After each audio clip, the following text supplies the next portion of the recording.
दोस्तों, चीन आज अपने सभी पड़ोसी देशों के लिए खतरा बन चुका है। जहां उसके पश्चिम की तरफ उसका भारत के साथ बॉर्डर पर विवाद है, वहीं दूसरी तरफ साउथ चाइना सी में उसने बहुत बड़े एरिया पर क्लेम कर रखा है।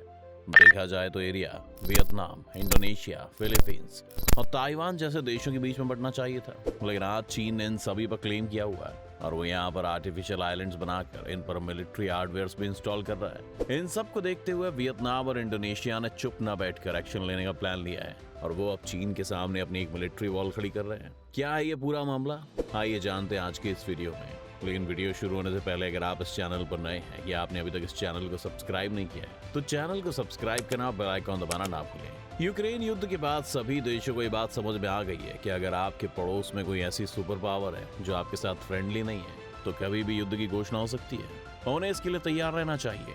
यही वजह है कि आज साउथ चाइना सी पर क्लेम करने वाले सभी देशों ने अपनी मिलिट्री को इस तरह की सिचुएशन के लिए तैयार करना शुरू कर दिया है। अगर हम वियतनाम की तरफ देखें तो ये वो देश है जिसने अपने यहाँ से फ्रेंच और बाद में अमेरिकन फोर्सेस को भी हराया है, इसलिए सुपर पावर से लड़ने की इनकी हिस्ट्री पुरानी है। जहाँ 2003 से 2018 के बीच में चीन ने अपने मिलिट्री बजट को 6.2 गुना तक बढ़ाया था, वहीं वियतनाम ने भी इसे 6.87 गुना से ज्यादा बढ़ा दिया है। इस वक्त चीन ने साउथ चाइना सी में 3 आइलैंड्स को पूरी तरह से मिलिट्राइज कर दिया है, जिस वजह से इन देशों को काफी सारे मिलिट्री हार्डवेयर की भी जरूरत है। वियतनाम के आज रूस के साथ रिश्ते काफी अच्छे हैं और उनके पास वहां से काफी सारे वेपन्स आते हैं, लेकिन वियतनाम सिर्फ रूस पर ही डिपेंडेंट नहीं है। उन्होंने साउथ कोरिया से एंटी सबमरीन फ्रिगेट्स, फ्रांस से हेलीकॉप्टर्स और इजराइल से खरीदे गए ड्रोन्स को भी अपनी इन्वेंटोरी में शामिल कर लिया है। इसके अलावा उन्होंने अमेरिका के साथ अपनी पुरानी दुश्मनी भी बुला दी है और वो उनसे भी हथियार खरीद रहे हैं। यूं तो अभी भी वियतनाम की मिलिट्री का साइज चीन से काफी कम है, लेकिन उस चीज से फर्क नहीं पड़ता, क्योंकि यूक्रेन युद्ध में हमें एक बात तो सीखने को मिली है कि अगर आपकी खुद की मिलिट्री में काबिलियत है तो पूरी दुनिया आपकी मदद के लिए आगे आ जाएगी। रूस तो इस वक्त एक डिमिनिशिंग पावर है, जबकि चीन एक राइजिंग सुपर पावर है, जिसका मतलब है कि अमेरिका और वेस्ट कभी भी चीन के खिलाफ होने वाली जंग में मदद करने नहीं आएंगे। इसके अलावा वियतनाम ने जापान के साथ भी एक ऐसी डिफेंस ट्रांसफर डील साइन कर ली है। यहाँ मेन गोल ये नहीं है कि ऐसी मिलिट्री बनाओ जो कि चीन पर अटैक करके वहाँ कब्जा कर ले, पर यह स्ट्रेटजी कहती है कि चीन के लिए ये इन्वेजन इतना मुश्किल बना दो कि अगर वो जीत भी जाए तो भी उनको वो जीत काफी महंगी पड़े, जो कि हम रूस और यूक्रेन के वॉर में देख भी रहे हैं। अगर आज रूस यूक्रेन के थोड़े बहुत हिस्से पर कब्जा कर भी लेता है तो हम उसे रूस की जीत नहीं मानेंगे, क्योंकि बस थोड़े से हिस्से के लिए अपनी इकोनॉमी का बहुत सारा नुकसान कर चुके हैं। उनकी इंटरनेशनल रेपुटेशन मिट्टी में मिल गई है और अब तो पुतिन की गद्दी पर भी खतरा मंडराने लगा है। वियतनाम का ही इस वक्त अपनी नेवी को भी पूरी तरह से ट्रांसफॉर्म करने का है। उन्होंने चीन के आइलैंड्स की तरफ पॉइंट करते हुए कई सारे रॉकेट लॉन्चर्स और अटैक सिस्टम पॉइंट्स किए हुए हैं जो जल्दी स्ट्राइक कर सकते हैं। वियतनाम के पास एक दूसरी एज ये भी है कि आने वाले टाइम में उनकी इकोनॉमी भी लगातार स्ट्रांग होती चली जाएगी। आज चीन से जो कंपनीज भाग रही हैं वो भारत, वियतनाम और इंडोनेशिया जैसे देशों में शिफ्ट हो रही हैं। सैमसंग ने वियतनाम में $92 करोड़ इन्वेस्ट करने की घोषणा की है। एप्पल भी वहाँ $27 करोड़ की लागत में एक आईफोन प्लांट खड़ा कर रहा है। LG भी 140 करोड़ की इन्वेस्टमेंट का वहाँ ऐलान कर चुका है। वियतनाम आज न सिर्फ मिलिट्री बल्कि इकोनॉमिकली भी चीन को पछाड़ने में लगा हुआ है। ये तो थी वियतनाम की बात, लेकिन साउथ चाइना सी में और भी कई प्लेयर्स हैं, जिनमें से इंडोनेशिया भी एक है। इंडोनेशिया के सामने चाइनीज इन्वेशन का थ्रेट तो यही है, लेकिन साथ ही में उनके सी बॉर्डर्स पर कई बार चीन की शिप्स को भी देखा जाता है, जो कि इनके लिए एक बड़ी समस्या बनती जा रही है। इंडोनेशिया अपनी एयर नेवल कैपेसिटी पर बहुत ध्यान दे रहा है और उन्होंने $12,500 करोड़ खर्च किए 50 से ज्यादा वॉरशिप्स खरीदने का भी प्लान बनाया है। इंडोनेशिया के लिए पैसा खर्च करना बहुत जरूरी इसलिए भी हो गया था क्योंकि उनका मिलिट्री हार्डवेयर बहुत पुराना था। जुलाई 2020 में इंडोनेशिया की एक शिप डूब गई थी, जो कि उन्होंने 70 के दशक में ईस्ट जर्मनी से खरीदी थी। इसके अलावा 2021 में भी एक 40 साल पुरानी सबमरीन टॉर्पीडो प्रैक्टिस के दौरान डूब गई थी और उसमें 53 से ज्यादा सेलर्स की मौत हो गई थी।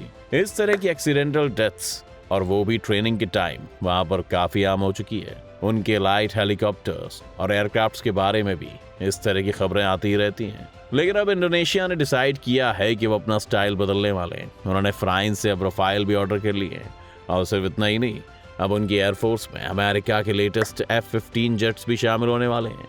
इसके अलावा साउथ कोरिया से वो KF-21 फाइटर्स खरीदने वाले हैं और उनके डेवलपमेंट प्रोग्राम में भी इंडोनेशिया एक अहम भूमिका निभा रहा है। लेकिन इस सब के अलावा जो इंडोनेशिया का मेजर फोकस है वो ग्रीन वाटर नेवी पर है। ये खास तरह का नेवल फोर्स है जो कि उनके कोस्टल बॉर्डर्स को प्रोटेक्ट करने के लिए बनाई जा रही है। इसका एक एम देश को इंटरनली प्रोटेक्ट करने का भी होगा, क्योंकि इंडोनेशिया एक आइलैंड का देश है और यहाँ पर 17,000 से भी ज्यादा आइलैंड मौजूद हैं। ग्रीन वाटर नेवी का एक इम्पोर्टेंट टास्क इंडोनेशिया के नेचुरल आइलैंड्स को प्रोटेक्ट करने का भी होगा।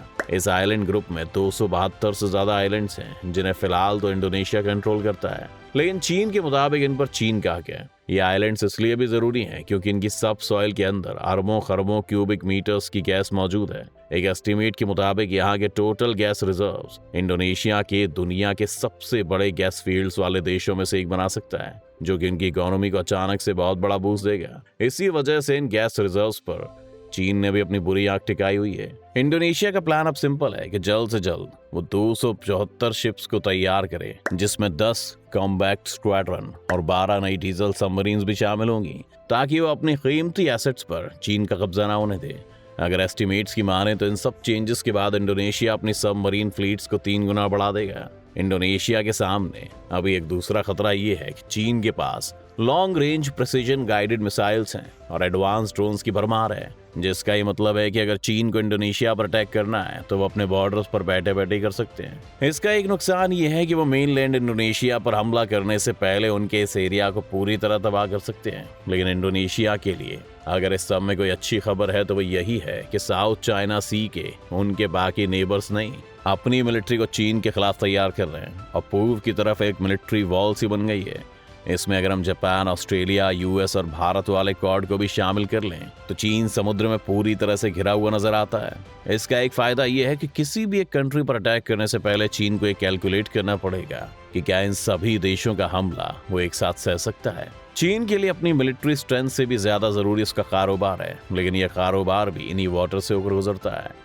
जब तक चीन का बेल्ट और रोड इनिशिएटिव कंप्लीट नहीं हो जाता तब तक वो ट्रेड के लिए समुद्री रास्तों पर ही निर्भर है। इसलिए इस रीजन की सिक्योरिटी में कई सारे फैक्टर्स जुड़े हुए हैं। अभी तो हमने सिर्फ इंडोनेशिया और वियतनाम की बात की है, लेकिन अगर आप ताइवान को भी देखें तो वो भी चीन के खिलाफ होने वाली इस लड़ाई में कम पीछे नहीं है। आज जिस हिसाब से उन्होंने पूरी सेमीकंडक्टर इंडस्ट्री पर कब्जा किया हुआ है, उन्होंने अमेरिका को मजबूर कर दिया है कि वो ताइवान को हर हाल में प्रोटेक्ट करें।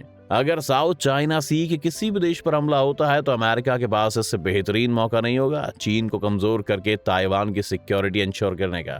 चीन के साथ परेशानी ये है कि वो हाथ पर हाथ रखकर भी नहीं बैठा रह सकता। अगर चीन ने कुछ भी नहीं किया तो ये सारे देश चीन की मैन्युफैक्चरिंग इंडस्ट्री को खा जाएंगे। चीन ने अपनी सॉफ्टवेयर इंडस्ट्री से दुनिया जीतने का ख्वाब देखा था, लेकिन जिस हिसाब से वहां की कंपनीज पर जासूसी के आरोप लग रहे हैं, उन्हें भी अब कोई ट्रस्ट नहीं कर रहा है और सभी देश उन्हें बैन करने की सोच रहे हैं।